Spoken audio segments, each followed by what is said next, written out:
ولادنا وحبايبنا كتاكيت الصف الثاني الاعدادي، ما طولناش عليكم وجبنا لك اهو في حل تقييمات الاسبوع الثالث. يلا بينا يا وحش. بس قبل ما تبدا معانا ما تنساش اللايك، سبسكرايب، شير، دلعنا كده. يلا دلوقتي بقى ولادنا وحبايبنا مع تقييم الاسبوع الثالث. تقييم الاسبوع الايه؟ الثالث. احنا ماشيين اهو معاك واحده واحده، في قلب المدرسه وبره المدرسه، شرح بره المدرسه وفي قلب المدرسه. احنا بنحل لك كل التقييمات، احنا معاك وفي ظهرك، ما تقلقش من اي حاجه. تمام؟ تعال نشوف تقييم كده، او النماذج بتاعت التقييم الاسبوعي الثالث، نشوف الدنيا فيهم ايه، ويلا بينا نشرح ونحل مع بعض. عندك اول حاجه اكمل تتساوى نسبه العاملين في مجال نقط حيث تصل لربع القوه العامله في كل من قاره اسيا وقاره اوروبا. الاتنين مع بعض المجال الصناعي.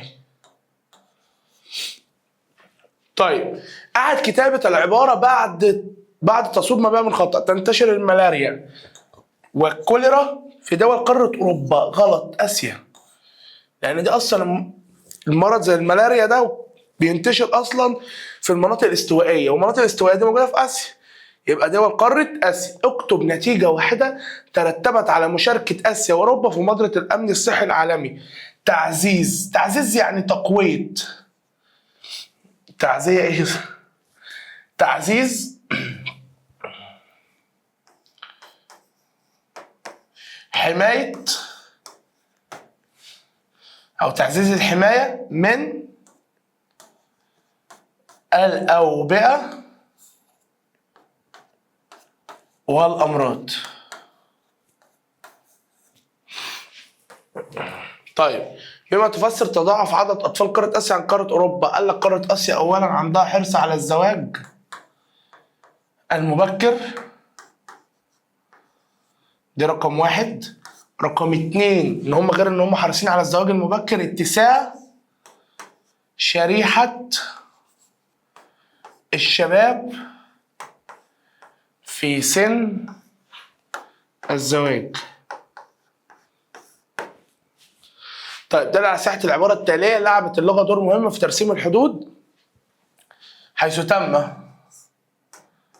ترسيم الحدود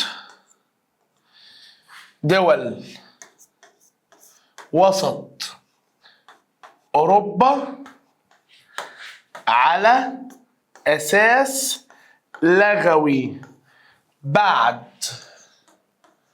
الحرب العالمية الأولى. تمام؟ يبقى النموذج الأول أهو ماشي معانا. أول حاجة أكمل تتساوى نسبة العاملين في مجال نقط ونقط بتوصل للربع من القوى العامله بكل من قاره اسيا وقاره اوروبا على اساس ايه؟ صناعي. قاعد كتابه العبارات بعد التصويب ما بها من خطا. اول حاجه بتنتشر عندك الملاريا والكوليرا في دول قاره اوروبا على اساس في قاره ايه؟ في قاره اسيا، مش في قاره اوروبا. اكتب نتيجه واحده ترتبت على مشاركه اسيا واوروبا في مبادره الامن الصحي العالمي. تعزيز الحمايه من الاوبئه والايه؟ والامراض. طيب ليه عدد الاطفال في قاره اسيا ضعف عددهم في قاره اوروبا؟ بسبب حرصهم على الزواج المبكر واتساع شريحه الشباب في سن الزواج. طيب 5 دل على ساحه العبارات التاليه. لعبت اللغه دور مهم في ترسيم الحدود، حيث تم ترسيم الدول وسط اوروبا على اساس لغوي بعد الحرب العالميه الاولى. طيب ولادنا وحبايبنا تعالوا نشوف دلوقتي النموذج الثاني بيقول ايه، ويلا بينا نقرا ونشوف واحده واحده وبروحه جدا ونشوف الدنيا بتقول ايه. اول حاجه بيقول لك اكمل تعد دولة نقط من أولى دول العالم من حيث نسبة كبار السن. اليابان.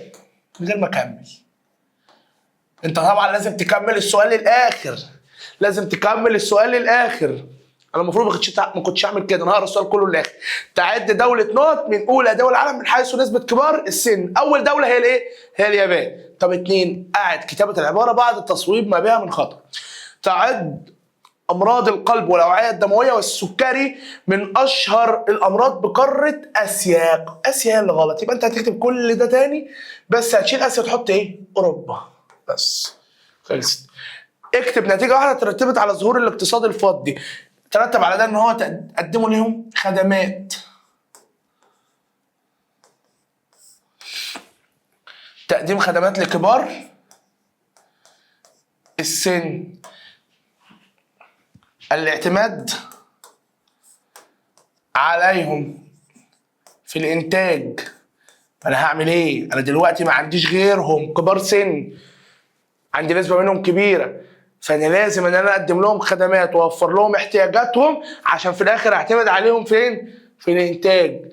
طيب بما تفسر زياده نسبه الاناث عن الذكور بقاره اوروبا. السبب هنا انخراط يعني دخول قاره اوروبا.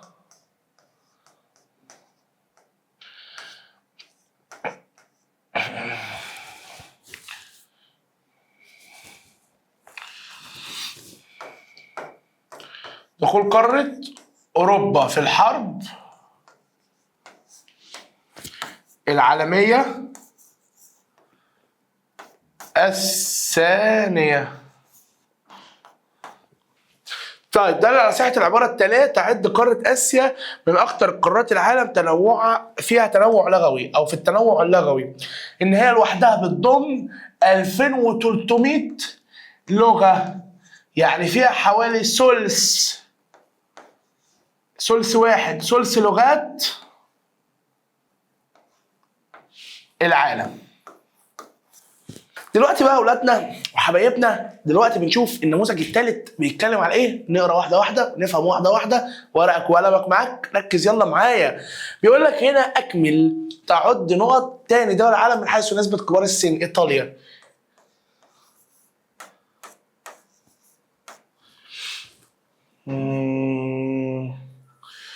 هات نغير اللون، نجيب لكم لون ايه؟ هتبقى نفسجي ده حلو.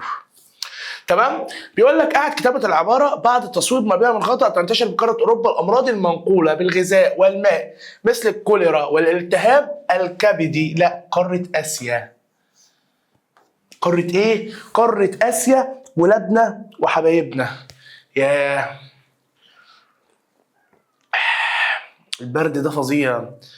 وزوم ان يعني ناس محترمه جدا جدا، ينسون وبتاع ومهتمين بينا اهتمام فوق العاده. ناس محترمه الله يبارك لهم والله. شويه ينسون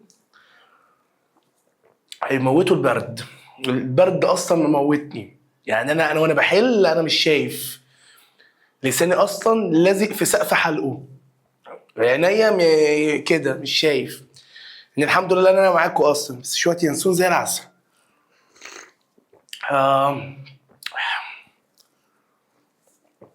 يلا بينا.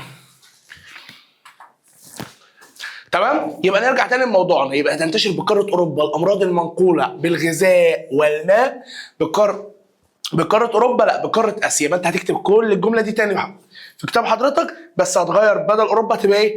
اسيا. اكتب نتيجه واحده ترتبت على اهتمام دوله قارتي اسيا واوروبا بتعليم كبار السن، ان الناس دي عرفت حقوقها.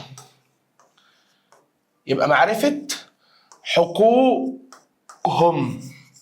عرفت حقوقهم وحمايتها، ان هم كمان يحموها. كمان اكتسبوا ثقة ذاتية.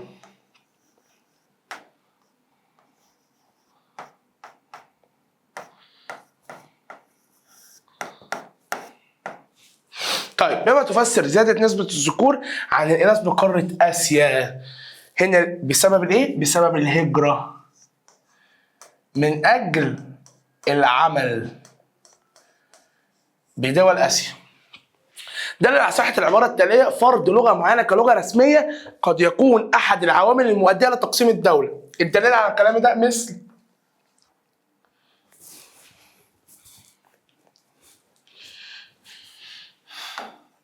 ما حدث عندما تم فرض اللغة الأرضية كلغة رسمية، حيث احتجت هنا يعني رفضت باكستان الشرقية وأعلنت انفصالها لتصبح دولة بنجلاديش حاليا. بكده بقى اولادنا وحبايبنا احنا نكون حلينا مع حضرتك تقييم الاسبوع الثالث. اتمنى تكون حضرتك استفدت، واتمنى نكون عند حسن ظن حضرتك، واتمنى ان انت تذاكر وتسيب مسلسلات رمضان وتسيب جو رمضان واجواء رمضان عشان ما تلطمش في الاخر. وما تنساش بقى في تحت لايك، سبسكرايب، فعل زر الجرس عشان لو في حاجات جديده نزلت.